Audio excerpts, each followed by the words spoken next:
If you take it in for a minute, it speaks about our extraordinary Native American history, the Lakota dancers, and I always think of Chief Standing Bear as first one. And this past year, we were up in Walt Hill. Are you all familiar with Dr. Susan LaFlesche, her story?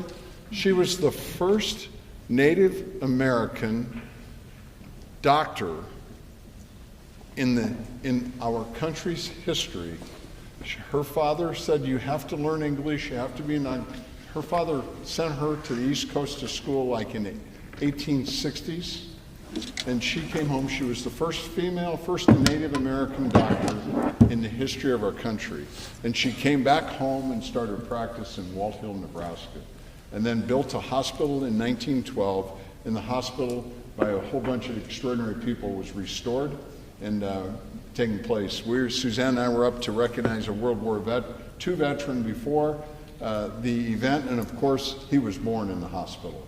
So just extraordinary heritage of what goes on. So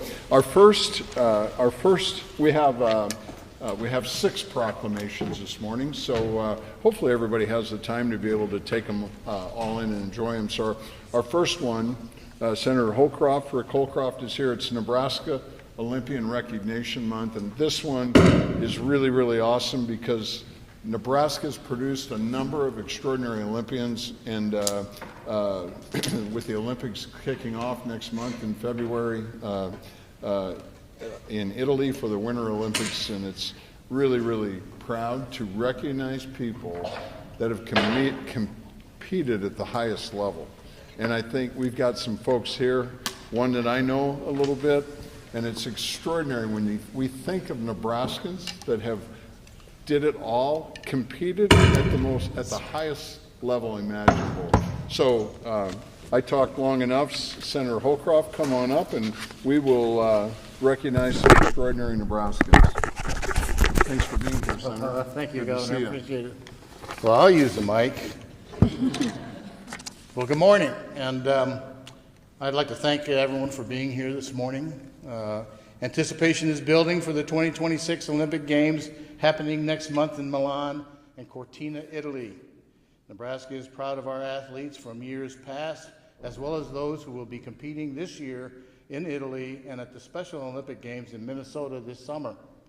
I would like to introduce the Nebraska Olympians and their guests that are here today to help celebrate this proclamation.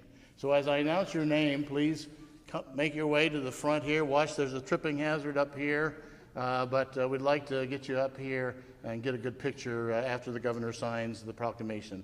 So let me introduce the folks that are here today. First, Thane Baker, the oldest living male United States Olympic medalist in track, with his daughter Catherine Nicholson and his friend Maddie. If you guys could make your way up. Yes, you too, everyone. It's one big happy family here. Kurt Tomasevich, gold and silver medalist in bobsledding with his wife Linda and his mother Amy. Dylan Travis, Team USA 3-on-3 basketball, Paris 2024 with his mother Julie. Paralympians, Natalie Schneider, gold, silver, and bronze medalist in wheelchair basketball with her husband Daniel and her mother Nancy Nelson. Special Olympians, Wyatt Spalding with parents Rick and Mary Jo Spalding, and Haley Wagoner with father Dallas Wagoner. And finally, Carolyn Chamberlain, President and CEO of Special Olympics Nebraska. I want to thank Governor Pillen for making this proclamation and for his support of education and athletics in Nebraska, and his awesome staff for putting this event together. Once again, thank you all for being here today, and best wishes to all Team USA athletes as they go for the gold in Italy. How about a round of applause for our Olympians?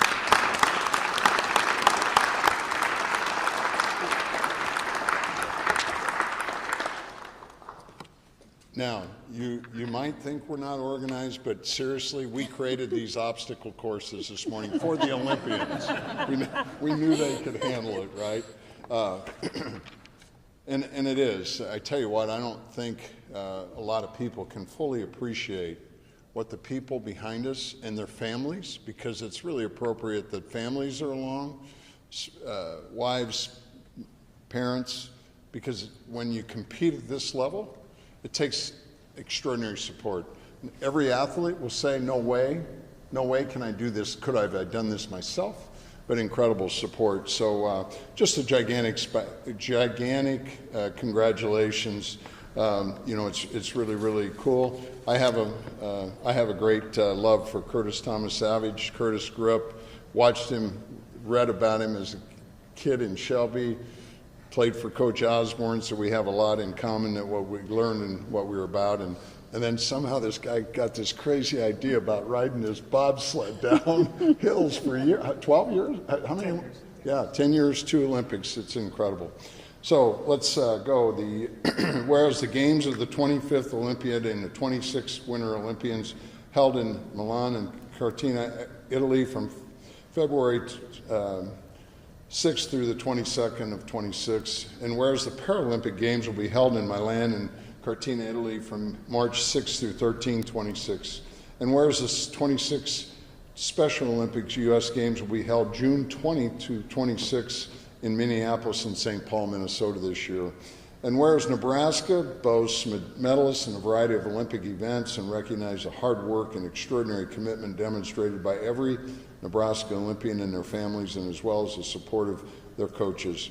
Now therefore be I, Jim Pillen, Governor of the extraordinary state of Nebraska, do hereby proclaim the month of January and February as Nebraska Olympian Recognition Month in Nebraska, and I do hereby urge all citizens to take due notice.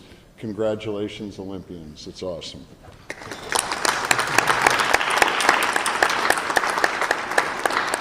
Senator Holcroft, thank you for your leadership in making this happen. Here you go, Phil. Thank you. Come on in. We'll kind of squeeze in, okay? We'll do the best we can.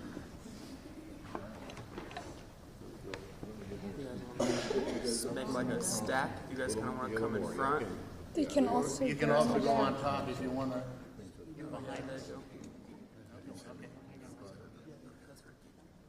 Keep plugging every day. It's a long slog. All right, here we go. Am I good? Awesome. Thank you.